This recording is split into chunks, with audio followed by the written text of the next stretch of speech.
আচ্ছা, আজকে আপনারা দেখতেছেন যে মির্জা ফখরুল ইসলাম আলমগীরের নেতৃত্বে বিএনপির মহাসচিবের নেতৃত্বে বিএনপির একটা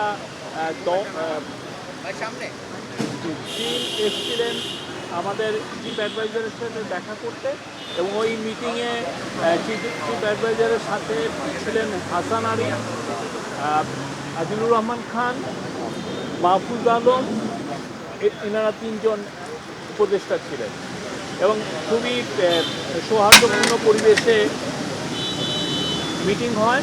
এবং মিটিংয়ের মূল যে মেসেজ সেটা আমি দিচ্ছি যে আপনারা দেখছেন যে বেশ কিছু আমাদেরকে নিয়ে অনেক একটা কনসার্টেড একটা ক্যাম্পেইন হচ্ছে, অপপ্রচার হচ্ছে। তো সেই বিষয়ে আজকে মিটিংয়ের যে বিএনপির তরফ থেকেও একটা বার্তা দেওয়া হয় যে ন্যাশনাল ঐক্যর কথা বলা হয়, এবং প্রফেসর ইউনূস আমাদের প্রধান উপদেষ্টা উনিও এই ন্যাশনাল ইউনিটির কথা বলেছেন যে জাতির সমস্ত ইউনিটির ক্ষেত্রে, জাতির স্ট্যাবিলিটির ক্ষেত্রে উনি সবার মধ্যে ইউনিটির কথা বলেছেন। সেটা এমন স্টুডেন্ট, ছাত্র, জনতা, হিন্দু, মুসলমান, খ্রিস্টান সবার মধ্যে উনি ন্যাশনাল ইউনিটির বার্তা দিয়েছেন।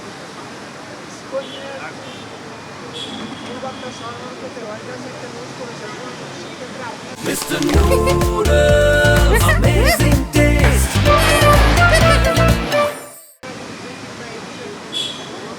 আমরা এই বিষয়ে যা যা করার দরকার আমরা সবগুলো পদক্ষেপ নিয়েছি।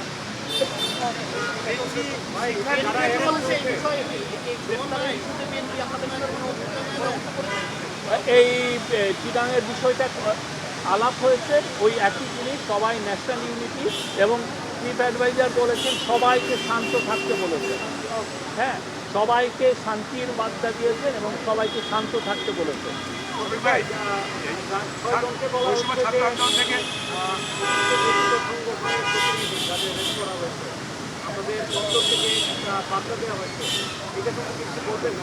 আমাদের তরফ থেকে আমরা চিটাং মেট্রোপলিটন পুলিশের থেকে যেটা পেয়েছি যে মোট ৩৩ জনকে অ্যারেস্ট করা হয়েছে।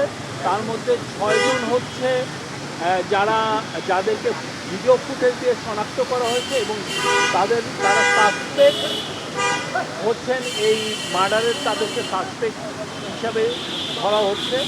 আর ২১ জনকে অ্যারেস্ট করা হয়েছে হচ্ছে, আপনি দেখেছেন আমরা আমাদের স্টেটমেন্টে দিয়েছি যে তারা ভ্যান্ডালিজমে এবং পুলিশের সাথে মারামারি করার কারণে তাদেরকে ধরা হয়েছে। আর ৬ জনকে ধরা হয়েছে, তারা আওয়ামী লীগ এবং নিষিদ্ধ ঘোষিত ছাত্রলীগের মেম্বার, তারা ককটেল সহ ধরা পড়েছে। আচ্ছা ভাই, মাননীয় প্রেস সচিব বিএনপি যে সরকারের কিছু ঘটনায় উদ্বেগ প্রকাশ করেছে, তার প্রেক্ষিতে প্রধান উপদেষ্টা মহোদয় কিছু বলেছেন? এইটাই তো, উনি সবাইকে শান্ত হতে বলেছেন আর ন্যাশনাল ইউনিটির কথা বলেছেন।